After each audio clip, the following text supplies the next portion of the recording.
Mientras el Imperio Romano expira su último aliento, hordas de bárbaros amenazan las fronteras del Imperio. Pero pocos dejarán una huella tan profunda en la historia como estos fieros guerreros. Llegan desde el norte dispuestos a aprovecharse de la debilidad del Imperio. Diversas tribus se unen bajo el poderoso brazo de un soberano. Un hombre mortal que desciende de los dioses. Son los francos.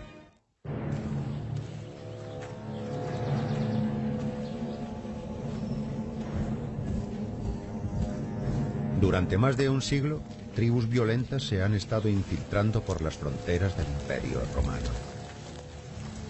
Son merodeadores germánicos procedentes del norte que ya no respetan los límites del Imperio. Están capitaneados por jefes bárbaros de pelo largo que buscan tierras en las que asentarse e iniciar una nueva vida. Acabarán recibiendo el nombre de francos. Eran confederaciones de tribus que se formaban, se separaban y volvían a formarse bajo ciertos líderes y en circunstancias particulares por una multitud de razones y durante un largo periodo de tiempo.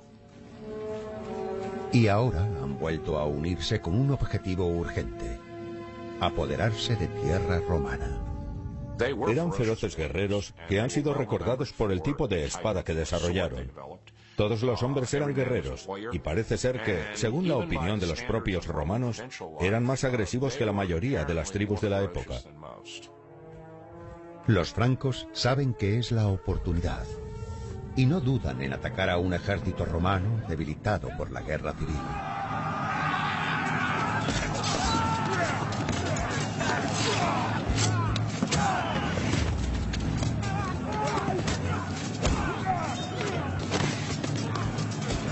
En la guerra civil habían muerto muchos soldados romanos, dejando desprotegida la frontera del Rin. En el año 354, las fronteras romanas del norte se derrumbaron.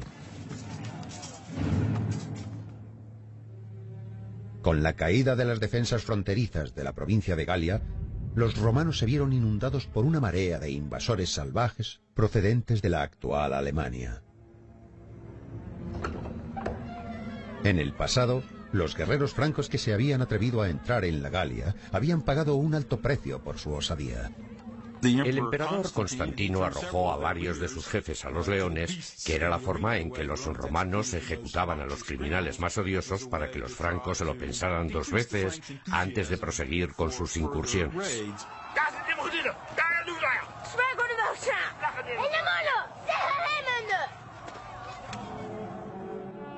Pero ahora, una Roma debilitada considera que los francos pueden resultarles útiles y les entregan tierras en Toxandría, en lo que es ahora Holanda y Bélgica.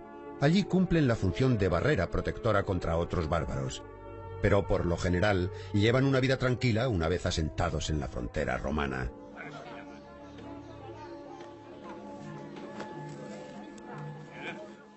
No eran extremadamente belicosos, eran más bien sedentarios, cultivaban la tierra y criaban ganado. Pero también se dedicaban al saqueo y al pillaje siempre que surgía la oportunidad. Es probable que la primera vez que aparecieron los francos en el Imperio Romano fuera fácil identificarles como no romanos por su forma de vestir. Llevaban el pelo largo y no se bañaban, así que los romanos los consideraban un pueblo no solo ruidoso, sino también maloliente. Su relación con Roma les transforma. Durante más de un siglo viven como criados obedientes y adoptan el estilo de vida romano. Pero los francos no son romanos, y hay algo en lo que no están dispuestos a transigir: sus dioses.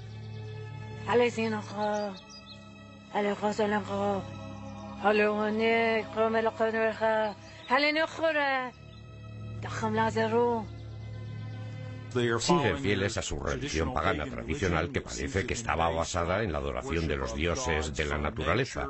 Parece ser, por ejemplo, que tenían ídolos de animales salvajes a quienes rendían tributo.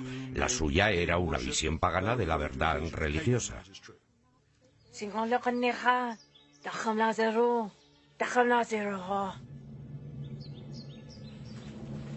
Los cristianos consideran a los francos un pueblo ignorante y desorientado que ya está maduro para la conversión. Pero los francos consideran su propia religión como una fuente de gran poder guerrero. La única forma en la que los pueblos germánicos podían convertirse al cristianismo, es más, la única forma en la que cualquier pagano podía convertirse al cristianismo era que el poder del Dios cristiano se hiciera patente, que ese Dios hiciera un milagro, y no hay mayor milagro que una batalla. Armados con el poder de los dioses paganos, los francos avanzan cuando el agotado ejército romano se repliega para repeler a otros bárbaros. La Galia, antiguamente la provincia romana más próspera, que comprende las actuales Francia, Bélgica y parte de Italia y Alemania, es ahora vulnerable a la invasión de las tribus francas. Eso no significa que los romanos desaparecieran o que el poder de Roma se derrumbara de inmediato, pero los francos que vivían en la frontera norte del imperio fueron conscientes de que podían empezar a desplazarse hacia el sur.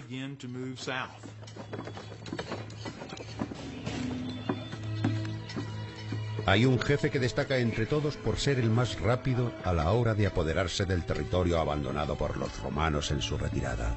Se llama Meroveo. Y dará su nombre a una nueva dinastía de conquistadores bárbaros, los merovingios. Y se dice que Meroveo es un descendiente de un dios marino.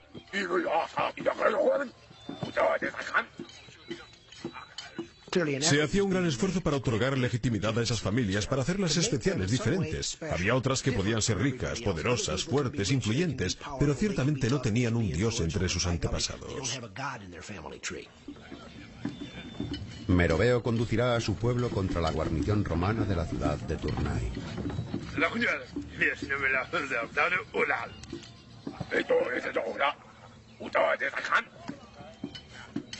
Meroveo negocia una tregua y los romanos aceptan que las tribus francas se asienten y defiendan la zona que rodea a la ciudad.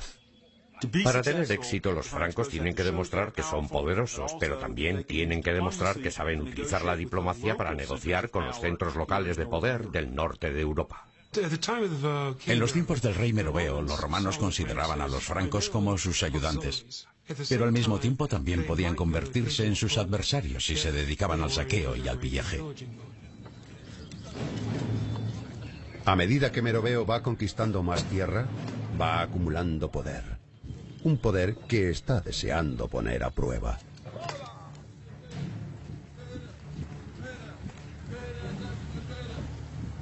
Los romanos le dan muy pronto la oportunidad de hacerlo al pedir a las tribus francas que le ayuden contra el enemigo más terrible del imperio. Atila, rey de los hunos.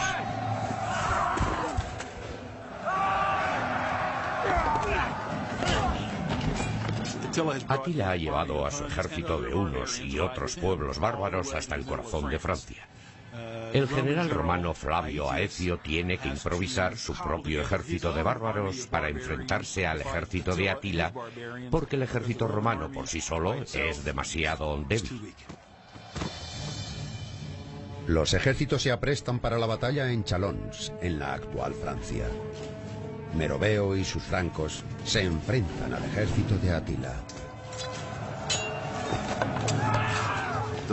La única posibilidad que tenían los romanos de derrotar a Atila era formar una coalición. Pero cuando los romanos sumaron a los francos a su ejército, les armaron mejor y mejoraron su entrenamiento. Les enseñaron estrategia y táctica. Es como si el entrenador de un equipo de fútbol de hoy le entregara su cuaderno de notas al entrenador del equipo rival. Con la ayuda de Meroveo y sus francos, los romanos obligan a los hunos a retirarse, desmoralizando a Atila y consiguiendo la victoria para el imperio. La victoria del ejército romano de bárbaros sobre Atila tuvo una importancia capital porque significaba que la parte occidental del imperio romano seguiría perteneciendo al imperio. Meroveo esperaba la gratitud de Roma después de haberles ayudado a salvar esa parte del imperio. Los francos, igual que otras tribus bárbaras que habían formado parte de aquel improvisado ejército romano, esperaban un trato de favor de la administración del Imperio Romano de Occidente. Esperaban que les dieran tierras y que les trataran como aliados. Pero Meroveo jamás vio esos frutos. El poderoso soberano franco muere 6 años después de la batalla de Chalons, dejando a su hijo Childerico la tarea de guiar a su pueblo.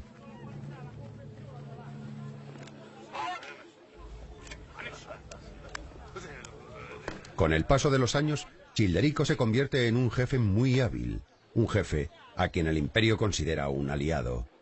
Pero él confía en que llegue el día en el que pueda unir a su pueblo contra el debilitado imperio romano. Cuando Childerico llega al poder, los francos llevaban al menos 125 años acostumbrados a servir en el ejército romano. Aprecian a los dioses romanos. Y cuando se establecen en el Imperio Romano, estos francos se instalan en unas zonas especialmente buenas para la cría de ganado.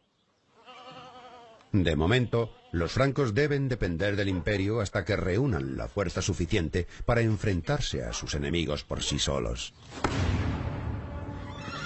Childerico no es un merodeador y aumenta su poder llevándose bien con los romanos, pero a medida que se van sintiendo más fuertes, los francos sienten deseos de sacudirse el yugo del imperio romano.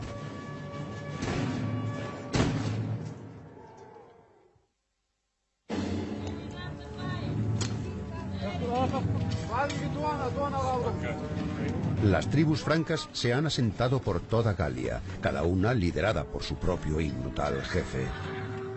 Pero un líder, Childerico, dicen que descendiente de un dios marino, se sitúa cerca del poder cortejando a las autoridades romanas.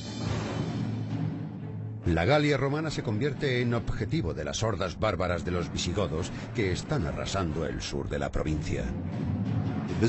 Los visigodos se han unido para conseguir un único objetivo, que no es otro que apoderarse de la mayor cantidad posible de territorio, y la tierra ideal para ellos en ese momento era la Galia. Para conservar la Galia, el imperio necesita la ayuda de Childerico.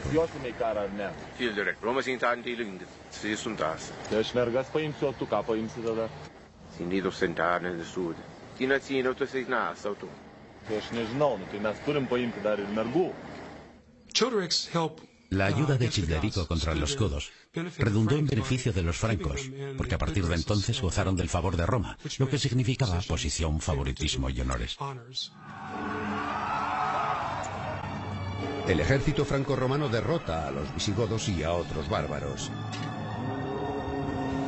Pero el imperio es cada vez más débil y ya no está en condiciones de defender a la Galia. Y los francos quieren apoderarse de ella. Creo que los romanos en general no temían la ferocidad de los francos, si es que alguna vez se molestaron en pensar en ellos. Lo que pretendían era utilizar su capacidad militar para conseguir una cierta estabilidad en esas regiones, que ahora estaban abiertas a la codicia de cualquier usurpador que quisiera apoderarse de ellas.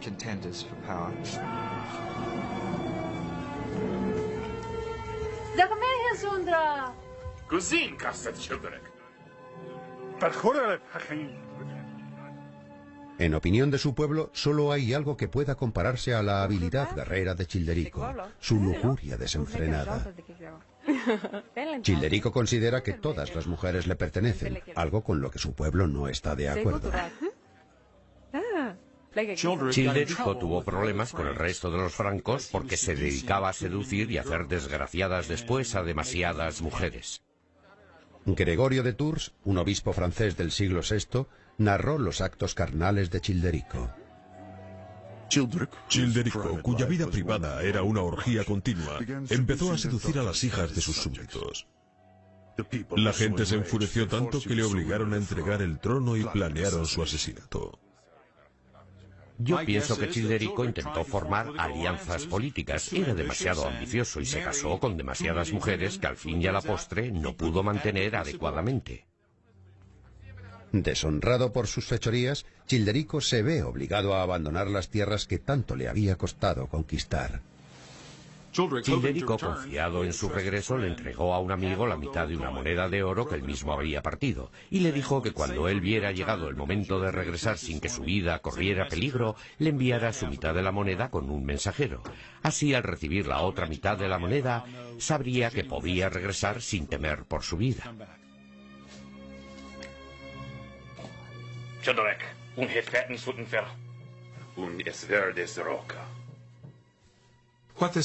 Lo que nos revela este hecho es que la monarquía franca de la época tenía mucho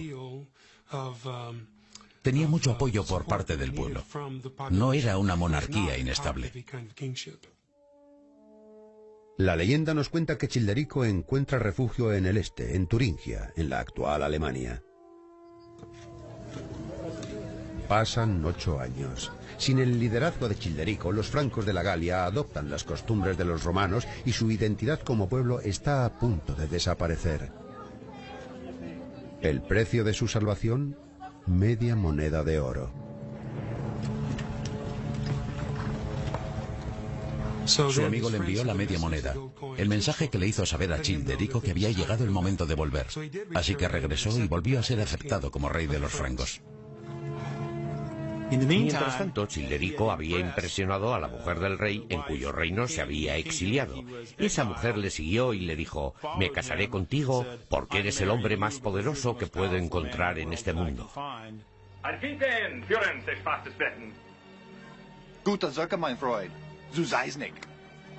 Los francos, como la moneda, han vuelto a unirse.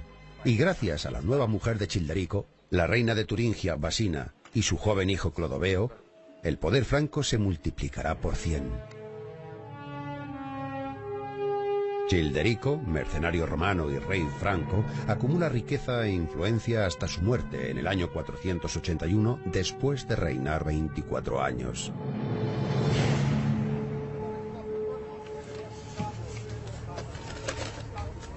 Más de un milenio después, un asombroso descubrimiento nos demuestra la magnitud de los logros de Childerico. En el siglo XVII, los trabajadores que estaban excavando unos cimientos desenterraron uno de los tesoros más extraordinarios del período romano tardío, la tumba de Childerico, de 1100 años de antigüedad.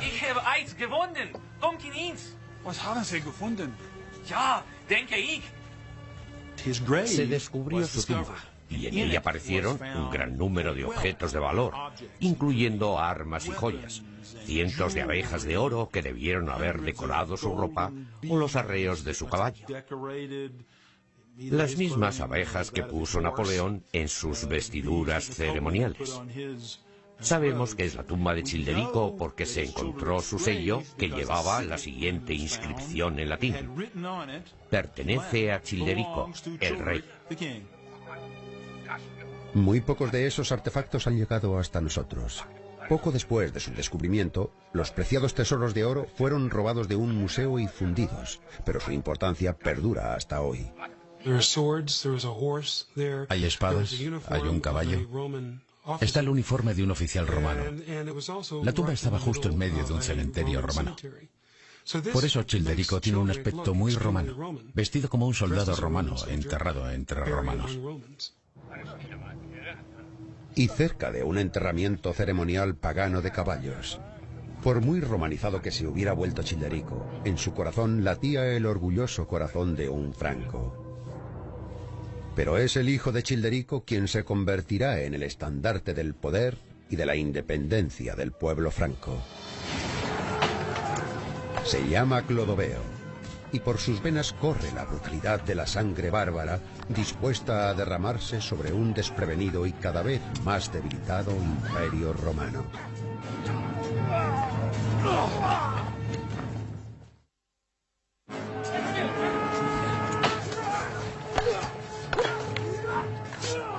El poder franco pasa a manos de Clodoveo, el hijo de Childerico, un hombre más ambicioso que su padre y que se hace con el poder por la fuerza bruta. En muchos aspectos, un rey como Clodoveo es el tradicional rey guerrero germánico. Su objetivo es conseguir botín, adquirir honor y someter a la gente a su voluntad. Y en ese sentido, es un rey muy germánico. Al igual que su padre Childerico, Clodoveo empieza manteniendo buenas relaciones con el imperio.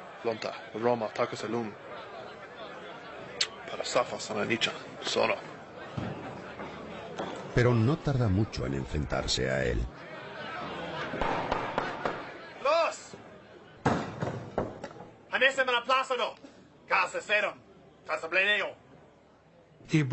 Se puso al frente de sus guerreros y también de grupos de guerreros del exterior.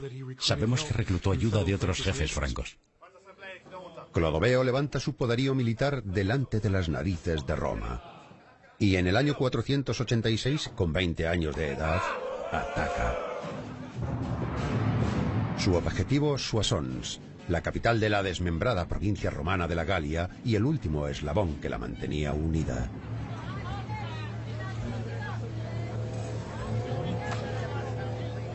En esta bulliciosa ciudad tiene su residencia el gobernador romano de la Galia, Siagrio, hijo de un antiguo aliado romano de Childerico. Siagrio es la representación de Roma en la Galia. Para los pueblos germánicos de la Galia, Siagrio representaba el último jirón de la legitimidad romana. Era su conexión con el mundo romano, un mundo del que eran aliados, del que buscaban títulos y de cuyas autoridades buscaban reconocimiento. Todavía había cierta magia en mantener unas buenas relaciones con Roma. Pero al tomar Soissons, Clodoveo rompe la magia. Los detalles de la victoria se han perdido, pero su triunfo sobre Roma cambia el rumbo de la historia y conduce a Europa en una nueva dirección. La conquista del norte de la Galia en 486 por Clodoveo cambió la naturaleza del dominio franco porque a partir de entonces un enorme número de súbditos romanos quedó bajo la autoridad de Clodoveo. Y él mismo cambió su residencia y se instaló en Soissons. Así que bajo su reinado empezaron a mezclarse francos y romanos. Pero a Clodoveo le falta aún un cabo por atar. En su nuevo régimen no hay sitio para Siagrio. El antiguo gobernador de Roma ha perdido su ciudad, ha perdido su casa. Bajo Clodoveo, Siagrio se convierte en el resto insignificante de un imperio muerto. Y Clodoveo le trata en consecuencia.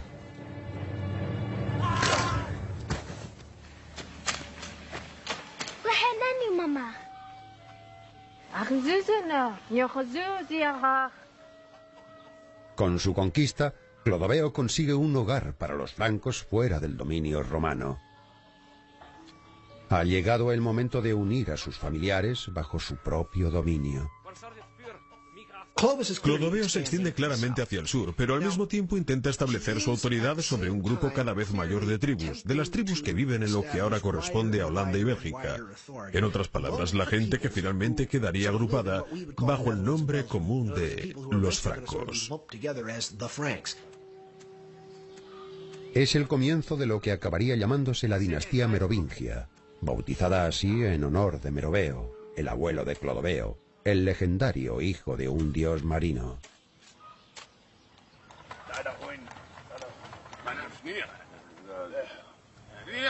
Mientras los soldados francos se reparten el botín de guerra obtenido tras el saqueo de las catedrales de Soissons, Clodoveo tiene una cortesía con el obispo de Roma. Accede a devolverle un vaso sagrado que le ha rogado que no destruya. Aunque no respetó las propiedades de la Iglesia cristiana durante la guerra, Clodoveo, que empezó siendo un pagano, estaba deseando negociar con los líderes de la comunidad cristiana. Clodoveo descubre que uno de sus hombres se ha quedado ya con el vaso.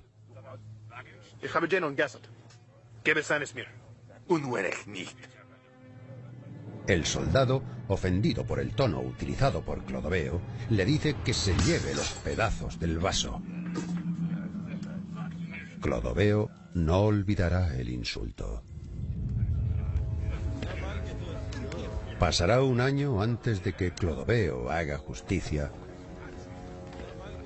al estilo de los francos. Clodoveo reúne a su ejército y hace que formen en la explanada casi como lo hacía el ejército romano y dice: voy a inspeccionar el equipo de todo el mundo, quiero ver vuestras armas.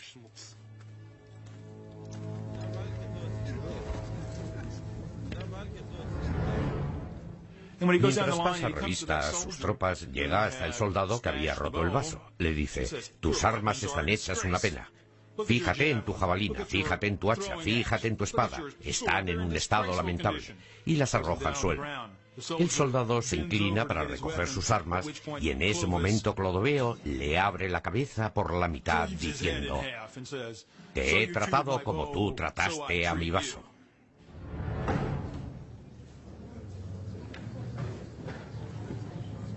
Tras demostrar su autoridad, Clodoveo continúa expandiendo su poder más allá de las fronteras de la Galia.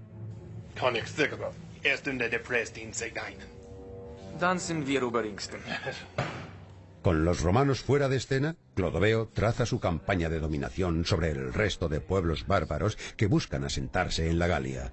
Más que emigrar, los francos expandieron su dominio, manteniendo los lazos de parentesco que les unían con los pueblos de la otra orilla del Rin. Para formar su ejército, Clodoveo une sus fuerzas con un familiar suyo, el soberano franco Sigeberto de Renania, una región situada en la actual Alemania. Unidas, las tribus francas consolidan sus dominios, controlando las dos orillas del río Rin. Pero Clodoveo es de la opinión de que al final solo puede haber un rey franco, él, y espera su momento. Lenta pero firmemente, Clodoveo intenta extender su autoridad sobre todos los pueblos que viven en su zona de influencia original y luego continúa expandiendo esa zona de influencia. Pero Clodoveo no tarda en caer bajo una nueva influencia, la de su mujer, Clotilde. Una cristiana ortodoxa decidida a convertir a su marido pagano. Clodoveo había estado expuesto al cristianismo durante toda su vida porque no debemos olvidar que vive en un mundo en el que conviven paganos y cristianos y estaba totalmente dispuesto a conceder que podría haber otros dioses con poder. Dice, bueno, yo no me cerraré en banda a esa religión, pero hay dos cosas que tengo claras. Hay dos cosas que tu Dios tendrá que demostrarme. Una, que tu Dios tendrá que ayudarme a conseguir una victoria cuando de verdad la necesite. Y dos, tu Dios tendrá que demostrar su poder mediante un milagro. Clodoveo no tardará en ser testigo del poder del dios cristiano de Clotilde. Los francos se enfrentan a los alemanes, unos temibles bárbaros que llegan presionando desde el este. Al igual que los francos, los alemanes son una confederación de pequeñas tribus germánicas. Los francos necesitarán reunir todas sus fuerzas si quieren derrotarlos.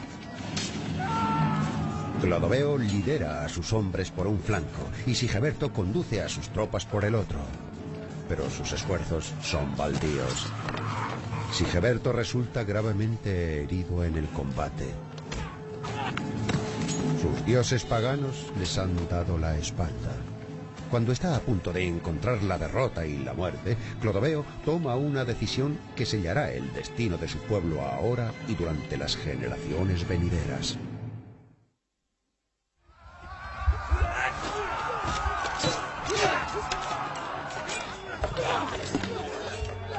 Clodoveo y Sigeberto enfrentan a sus francos contra los salvajes alemanes.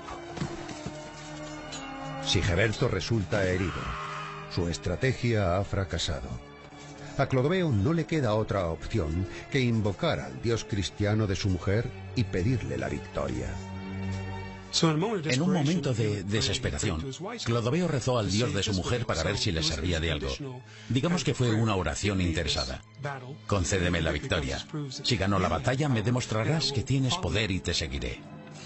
Clodoveo no le estaba rezando a un dios de paz, le estaba rezando a un dios de poder. El caso es que sus plegarias son atendidas. Contra todo pronóstico, los francos derrotan a los alemanes. Y Clodoveo puede rescatar a su aliado herido Sigeberto. Tras derrotar a los salvajes alemanes en tierras de la actual Alemania, el reino franco se extiende desde el norte de la Galia al extremo sur del río Rin. Pero la milagrosa victoria de Clodoveo contra los alemanes provoca un cambio incluso mayor entre su propio pueblo. Clodoveo convoca una reunión de los francos y antes de que pueda abrir la boca para dirigirse a la multitud, se oye un grito espontáneo. Queremos convertirnos, creemos en el Dios cristiano. Y la historia dice que ese día 3.000 francos se convirtieron al cristianismo. Según la leyenda, en el siglo VI y bajo el reinado de Clodoveo, los francos se convirtieron en los primeros bárbaros católicos. In nomine Patri et Filii et Spiritus Sancti. Al convertirse al cristianismo, los francos han derribado el muro que separa a los bárbaros de los romanos. Ahora Dios y el imperio están de su lado. Al sur de la Galia, los visigodos sienten que eso constituye una amenaza para ellos. El rey visigodo Alarico desea controlar la Galia, pero siente que la oportunidad se le está escapando de las manos. Por eso decide viajar al norte, a Amboise, para reunirse con Clodoveo.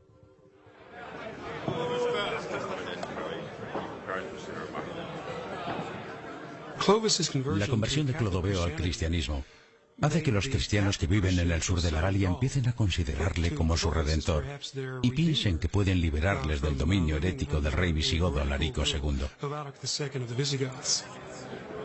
Para mantener su poder, Alarico necesita apaciguar a sus súbditos romanos.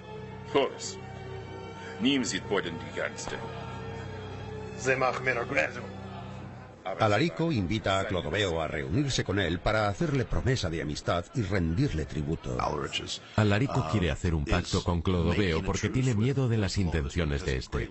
Por otra parte, eso le concede también tiempo para reconstruir sus fuerzas y planear una nueva estrategia. En aquellos años las treguas nunca se mantenían durante mucho tiempo y esta no fue una excepción.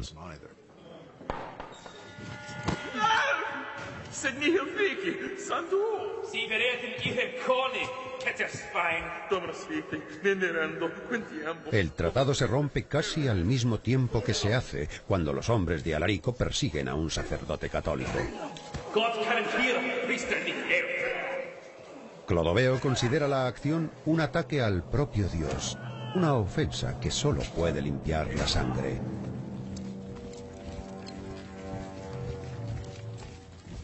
Para aplastar a los visigodos, Clodoveo vuelve a pedir la ayuda tanto de su viejo aliado Sigeberto como la del hijo de este, Cloderico, y la de otros jefes tribales.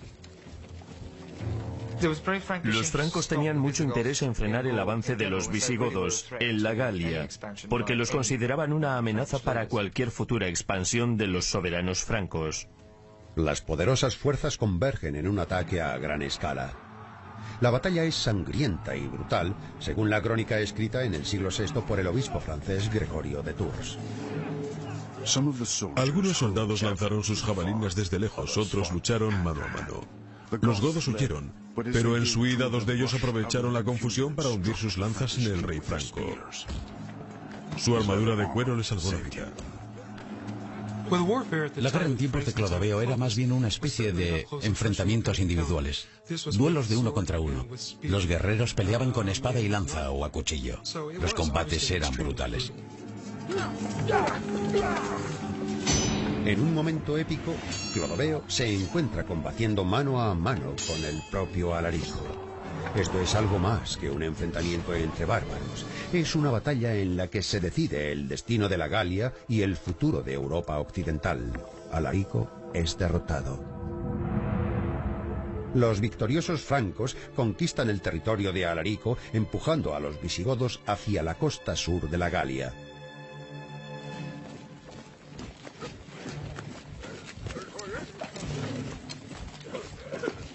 En una parada de su marcha triunfal, Clodoveo recibe en Tours a unos emisarios del emperador bizantino Anastasio I, quien le declara cónsul honorario del imperio.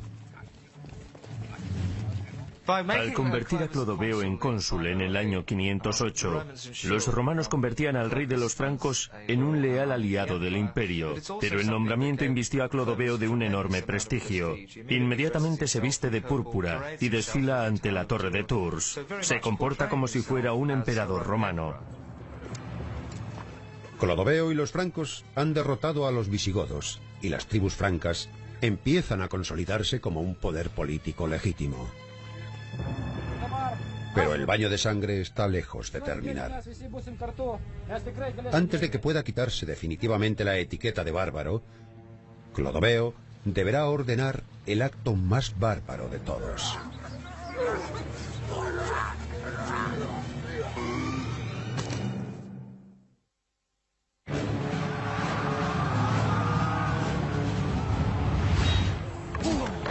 Clodoveo, rey de los francos, ha demostrado ante los visigodos y otros bárbaros el poder de las tribus francas unidas. Pero la verdadera unidad exige un solo jefe. Clodoveo empieza a considerar a sus aliados francos como rivales, y Sigeberto, que ha combatido a su lado, es su mayor rival. Siempre retratamos a los bárbaros como gente bastante estúpida, pero no lo son, y Clodoveo menos que nadie. Es posible que fuera uno de los políticos más inteligentes de su tiempo. Naturalmente todo lo hace de una forma bastante sangrienta, y así solucionó su enfrentamiento con Sigeberto. Pero él no podía darle muerte con su propia mano. De hecho, le hubiera resultado imposible mantener la lealtad del pueblo de Sigeberto si le hubiera matado él mismo.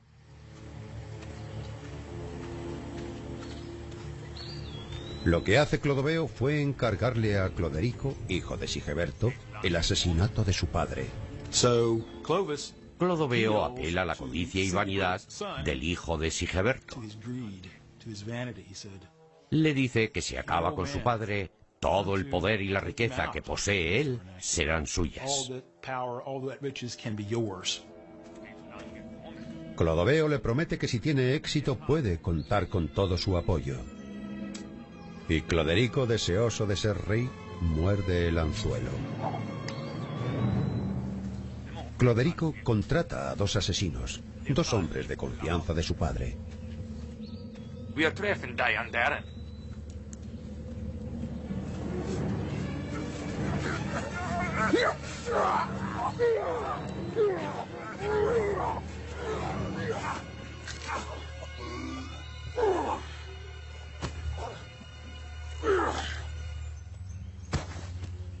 Lang gekommen.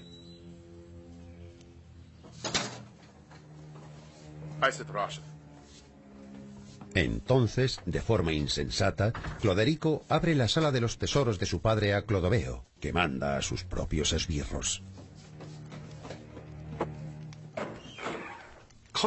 Los hombres de Clodoveo se fijan en el tesoro de Sigeberto que está guardado en el arcón y le preguntan al hijo de este si sabe cuánto oro hay dentro de la caja. El hijo introduce sus brazos en el arcón para comprobar la profundidad del tesoro. Y los hombres de Clodoveo cierran la tapa del arcón sobre los brazos del hijo y le matan allí mismo.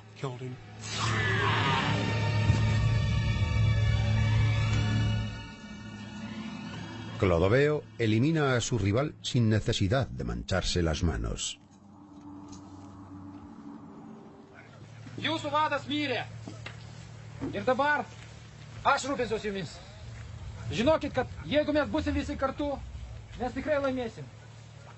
Clodoveo denuncia la traición del hijo de Sigeberto y se ofrece a convertirse en el soberano benevolente del pueblo de Sigeberto. Si se unen a él, formarán parte de su propio pueblo.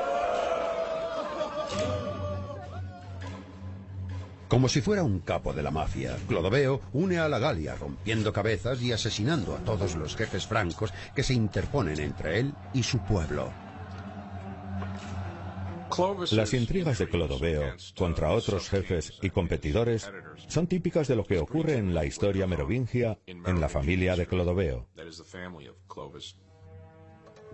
Clodoveo consigue reinar sobre las distintas tribus francas gracias a su valor y a su falta de escrúpulos. Clodoveo abre un sendero de violencia desde Bretaña a Colonia y desde Bélgica hasta los Pirineos. Se apodera de todos estos territorios y convierte a París en su capital, justo en el centro de la Galia. Clodoveo ha unificado el reino sumando al resto de tribus francas y forjando una nación. Fue él quien forjó la identidad de los francos.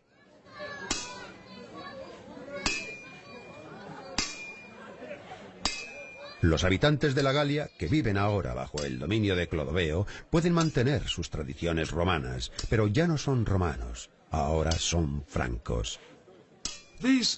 Las conquistas de Clodoveo fueron conquistas políticas más que conquistas que cambiaran de forma radical la vida de su pueblo. Su estilo de vida romano apenas sufrió alteraciones en las 2 siguientes generaciones. Los francos se han ganado su lugar en la historia, primero gracias a la dominación y después por asimilación. Los francos saben que la mejor forma de construir su futuro es encontrando una especie de unidad en su diversidad, y es así como se convierten en el reino bárbaro que más éxito tiene. Eso es lo que caracteriza la forma en que los francos se inventaron a sí mismos. Pero la vida de Clodoveo está a punto de terminar. Ha tardado 30 años en reunir la Galia bajo los francos y en el año 511, solo 5 años después de haber derrotado a los visigodos, muere pacíficamente a la edad de 45 años. Clodoveo es enterrado en París, en la iglesia de los Santos Apóstoles, iglesia que él mismo ordenó construir. Se enfrentó al reto al que se enfrentan todos los reyes: cómo traspasar el poder a tus descendientes para que el Estado que has creado no se rompa. Y en ese sentido lo tenía complicado porque tuvo 4 hijos. Irónicamente, el hombre que había pasado la vida uniendo sus dominios pide que a su muerte el reino que tanto le había costado conquistar sea dividido en 4 partes y repartido entre sus hijos. Tras la muerte de Clodoveo estalló el mayor caos que nos podamos imaginar. Fue algo peor que lo que ocurre con esos pequeños dictadores latinoamericanos que son derrocados periódicamente y de los que siempre nos reímos. Los hijos de Clodoveo se embarcaron en una serie de guerras civiles entre unos hermanos que supuestamente habían dividido el reino democráticamente.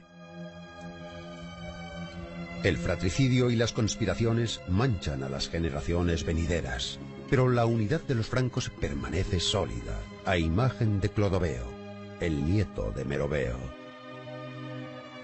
La tierra de este pueblo recibe primero el nombre de Francia y más tarde el de Francia. Francia se va convirtiendo paulatinamente en el centro del poder en Europa, un poder que hasta entonces había estado centrado en el Mediterráneo, que era de donde emanaba la autoridad de Roma. Al principio de la Edad Media, en los siglos 7 y 8, los francos se convierten en el poder dominante en Europa. Y aunque ese poder se escapa gradualmente de manos merovingias, los cimientos de la futura Europa están definitivamente echados.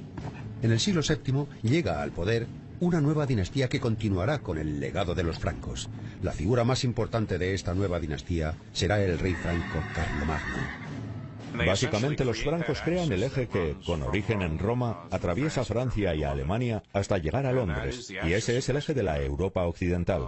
Como dijo en una ocasión un historiador, los francos tomaron una costilla del cadáver de la vieja Roma y construyeron la columna vertebral de la civilización occidental. Más que bárbaros, los francos fueron unos auténticos pioneros que conformaron Europa. Mucho después de la desaparición de otros pueblos bárbaros, el legado de los francos continúa vigente hasta la actualidad.